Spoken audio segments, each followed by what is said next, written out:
اعوذ باللہ من الشیطان الرجیم، بسم اللہ الرحمن الرحیم۔ السلام علیکم ورحمۃ اللہ وبرکاتہ۔ دوستو، روزانہ رات کو یہ آیت 313 بار پڑھ لیں، 40 دن میں دولت مند بن جائیں گے انشاءاللہ۔ قرآن پاک کی ایک آیت جو میں آج آپ سے شیئر کروں گا، سورہ نمل کی آیت ہے، آیت نمبر 30، اور اس کے بارے میں یہ بھی کہا جاتا ہے کہ حضرت سلیمان علیہ السلام کی دعا ہے یہ۔ تو اس کے بارے میں عمل جو ہے آج میں اس حوالے سے بتاؤں گا۔ پہلے حاجت کے حوالے سے اور دوسری چیزوں کے حوالے سے میں نے اس کے عمل آپ کو بتائے ہوئے ہیں، ویڈیوز موجود ہیں چینل پر، لیکن مالی حالات کی مشکلات کو دیکھتے ہوئے آپ لوگوں کے رابطے میں یہ جو بار بار ڈسکس ہوتا ہے وہ یہی ہوتا ہے کہ رزق کی کمی کا شکار ہیں ہم لوگ۔ بیسیکلی رزق کی کمی جس کو ہم سمجھ رہے ہیں نا، وہ کمی اس لیے ہمیں محسوس ہو رہی ہے کہ اس مہنگائی زیادہ ہو گئی، معاشی حالات تھوڑے سے ڈسٹرب ہو گئے۔ اب ہماری انکم تو نہیں بڑھ رہی لیکن اخراجات کا جو تناسب ہے وہ بڑھ چکا ہے، تو اس وجہ سے ہر سفید پوش آدمی، ہر وائٹ کالر آدمی کو یہ محسوس ہوتا ہے کہ میرا رزق کم ہے۔ بہرحال اچھی بات ہے، خواہش کرنی چاہیے، اور اللہ تعالیٰ عطا کرنے والے ہیں۔ اللہ تعالیٰ کو یہ پسند ہے کہ ان کا بندہ جو ہے وہ ان سے طلب کرے اور وہ عطا کریں۔ تو بس صرف اتنا سا ہے جو اکثر میری جو بات آپ لوگوں سے ڈسکس ہوتی ہے کہ جو لوگ کامیاب ہو جاتے ہیں دیٹ از گڈ، وہ بعض اوقات کمنٹ کر کے بتانا بھی پسند نہیں کرتے، واٹس ایپ پہ رابطے میں ہوتے ہیں۔ تو دوسری بات یہ ہے کہ جو لوگ نہیں ہوتے، اس ناکامی اور کامیابی کے درمیان جو ایک فرق ہے نا، وہ صرف اور صرف یقین کا ہے۔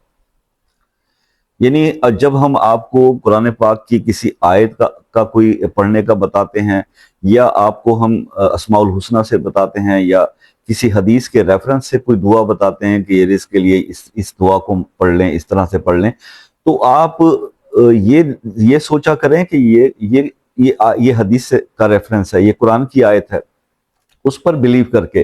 یہ نہیں ہوتا کہ یہ شاہ صاحب نے بتایا یا کسی مفتی صاحب نے بتایا، اس بندے کا کوئی اس میں کنٹریبیوشن، کوئی کمال نہیں ہوتا، صرف آپ کو گائیڈ لائن دے رہے ہیں، صرف آپ کو راستہ دکھا رہے ہیں، باقی کرنے والی ذات تو اللہ کی ہے۔ تو آپ اللہ کا کلام پڑھ رہے ہیں، کبھی بھی یہ ذہن میں نہ لایا کریں اف اینڈ بٹس کہ اگر چلیں یہ بتا رہے ہیں تو یہ کر کے دیکھ لیتے ہیں، وہ آپ کی ناکامی ہے، پھر آپ نہ کریں۔ اللہ کے کلام کا جو بھی عمل آپ نے کرنا ہے پورے یقین سے اور اس کو دھیان سے کریں۔ اور یہ چیز ذہن میں رکھیے گا کہ اگر آپ کو کوئی ایک آیت قرآن کی بتائی جا رہی ہے پڑھنے کے لیے، تو ایک تو سب سے بڑی بات یہ کہ ہر حرف کے بدلے نیکیاں آپ کے اعمال نامے میں لکھی جا رہی، ٹھیک ہے؟ تو میں نے جیسے آپ کو بتایا، کئی لوگ ناراض ہوتے ہیں کہ جناب آپ پورے قرآن کی بات کیا کریں۔ دیکھیے، میں تو کہتا ہوں کہ نماز، قرآن اگر کوئی ریگولر پڑھتا ہے، روزے رکھتا ہے، اپنے فرائض پورے کرتا ہے، اس کو کسی وظیفے کی ضرورت نہیں ہے، اللہ اس سے راضی ہوتے ہیں۔ کیونکہ اس افراتفری کے دور میں جو شخص اپنے فرائض کی ادائیگی کو پریفرنس دیتا ہے، اپنے دنیاوی کاموں پہ نماز کو فوقیت دیتا ہے، وہ ویسے ہی سکسیسفل آدمی ہے، اللہ تعالیٰ اس کی دعائیں قبول کرتے ہیں، ٹھیک ہے؟ لیکن ہمارے ہاں معاملہ یہ ہے کہ ہمیں تو عرصہ دراز گزر جاتا ہے، ہمارے کچھ ایسا بھی ہمارے ساتھ چل رہا ہے کہ قرآن پاک کی زیارت کرنا ہی جو ہے وہ صرف موبائل کی حد تک رہ جاتا ہے۔ تو اس وجہ سے کوشش یہ کرتے ہیں کہ چلے کسی بہانے سے صحیح قرآن کی کوئی آیت، تو کیونکہ آپ کو میں بتاؤں کہ 200 آیت کا تو اس حدیث میں بھی ذکر ہے کہ کم سے کم 200 آیات تو آپ قرآن پاک کی ڈیلی تلاوت کیا کریں۔ چلیں آپ قرآن کھولنے کی توفیق اگر نہیں مل رہی تو کوئی آیت آپ کو اگر 200-300 بار پڑھنے کے لیے بتائی جا رہی ہے تو آپ کے لیے خیر و برکت کا وسیلہ ہوگی، ٹھیک ہے؟ تو یہ چیز ذہن میں رکھا کریں۔ بہرحال میں آپ کو مختصراً ایک عمل بتا دیتا ہوں کہ اگر رات کو سوتے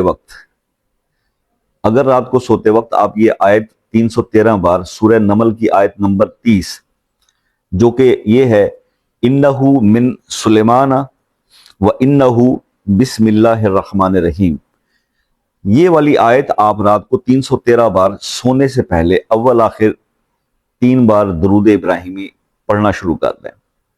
اس کے لیے ہوگا صرف یہ کہ اگر آپ عشاء پڑھ چکے ہیں پہلے، کیونکہ آج کل کا رواج یہ چل رہا ہے کہ عشاء پڑھنے کے بعد کافی دیر سے سوئے جاتے ہیں، تو آپ سونے سے پہلے پھر وضو کریں اور وضو کر کے یہ عمل پرفارم کریں اور اس کے بعد آپ سو جائیں۔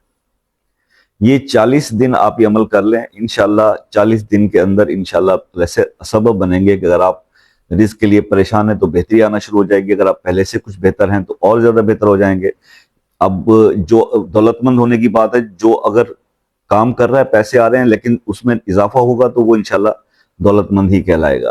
تو اللہ تعالیٰ آپ کو اس میں کامیاب کرے۔ یہ آج کا عمل تھا۔ فیڈ بیک سے ضرور آگاہ کیجیے گا۔ کسی مسئلے میں پریشان ہیں، الجھے ہوئے ہیں اور وظائف کرنے کے باوجود بھی اس پر سولوشن نہیں مل رہا، تو اپنا مسئلہ کمنٹ میں نام کے ساتھ لکھ دیجئے۔ انشاءاللہ خصوصی دعاؤں کا اہتمام کیا جائے گا اس مسئلے کے لیے۔ اور باقی یہ ہے کہ اگر واٹس ایپ پر مجھ سے رابطہ کرنا ہے، مسئلہ پرسنلی ڈسکس کرنا ہے یا بتانا ہے، تو آپ بتا سکتے ہیں۔ پاکستان میں عصر کی نماز کے بعد، یعنی 5 بجے سے رات 10 بجے تک کا ٹائم ہے۔ اس سے پہلے یا اس ٹائم سے بعد پلیز رابطہ نہ کریں۔ اور جو دوسرے ممالک کے میرے دوست ہیں، یو کے، U S A, Canada, New Zealand, Australia سے، ان سے ریکویسٹ رہتی ہے کہ آپ ایک میسج کر کے کال کا ٹائم لے لیا کریں، تاکہ آپ کی بغیر تعطل کے آپ سے بات ہو سکے، سکون سے بات ہو سکے۔ دعاؤں میں یاد رکھیے گا، اپنا بہت سارا خیال رکھیے گا۔ زندگی رہی تو نیکسٹ کسی ویڈیو میں ملاقات ہوگی، تب تک کے لیے اجازت دیجیے۔ اللہ حافظ۔